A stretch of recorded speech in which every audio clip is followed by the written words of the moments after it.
Thank you, Mr. Chair and Ranking Member Risch.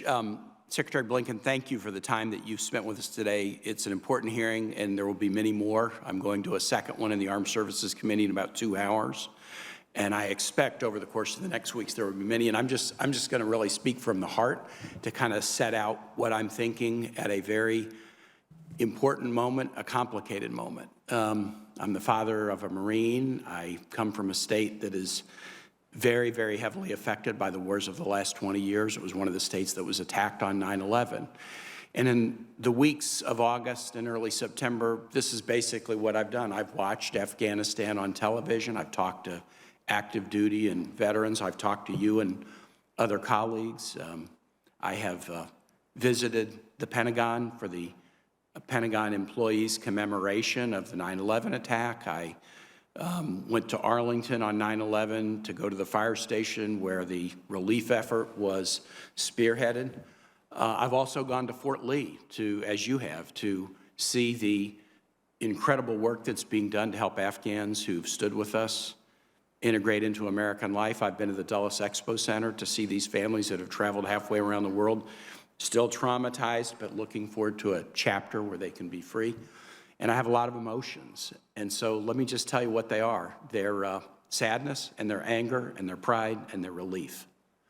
Sadness. I'm saddened by the unnecessary deaths of the 3,000 or so who were killed on 9/11.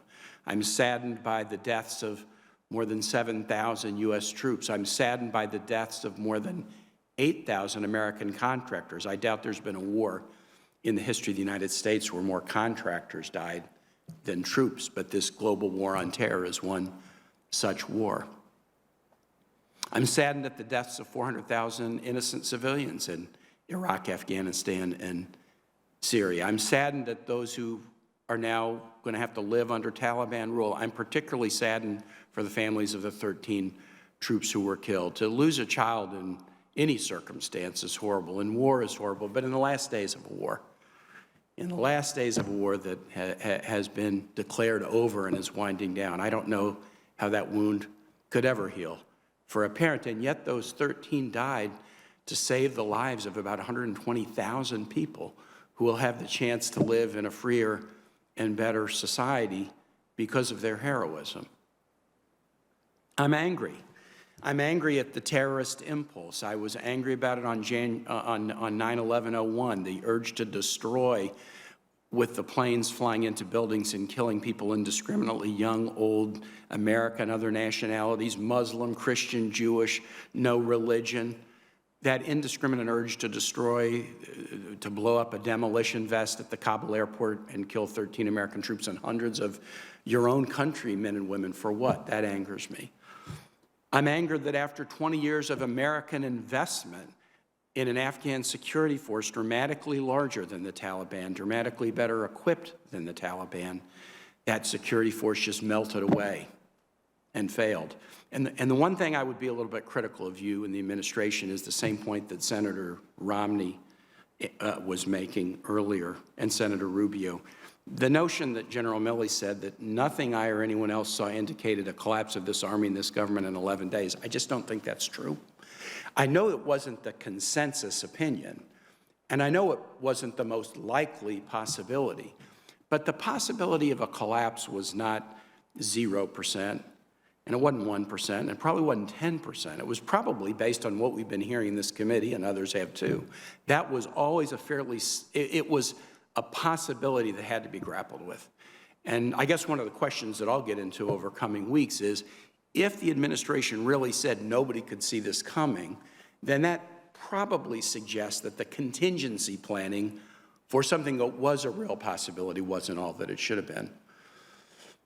My anger at the collapse of the security force, we've got to get into it, and we have to decide, did we train them wrong? Did our equipping them lead to corruption?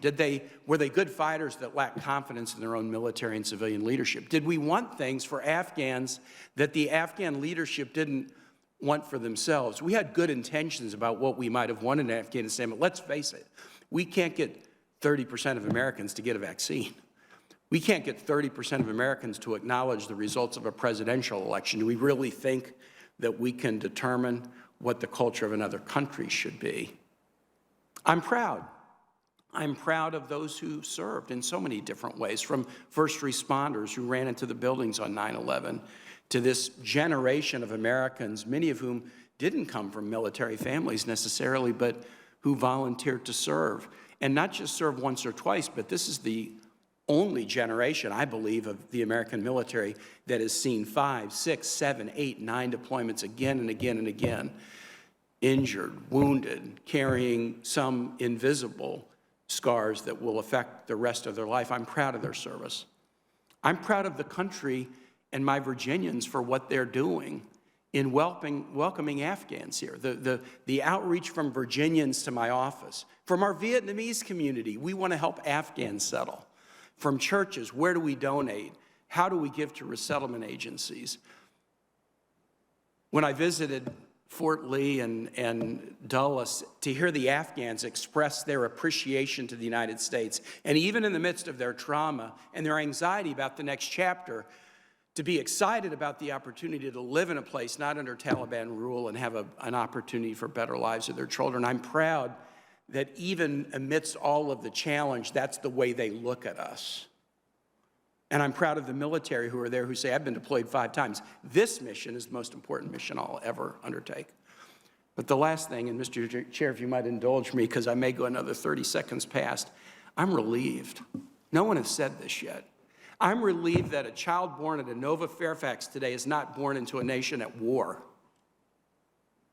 Some will challenge my characterization because the world's a dangerous place, and American troops are deployed all over the world, and there's risks and there's threats, but we have been a nation at permanent war for 20 years. We were never supposed to be that nation, never, never.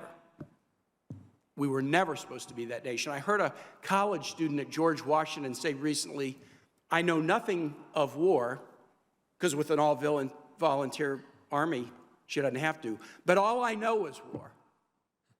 All I know is war. President Biden had the courage to say, this nation is not a nation that should be permanently at war. It's going to take a while for people to wrap their head around the notion that though there are serious threats for us everywhere, we're not a nation now that is at war, ground wars in the Middle East. It's going to take people a while to get used to it. Some people will resist it. Some people will want to say, no, we've got to be on the front edge of our feet and be on permanent war footing at all moments for now into infinity. But I am relieved.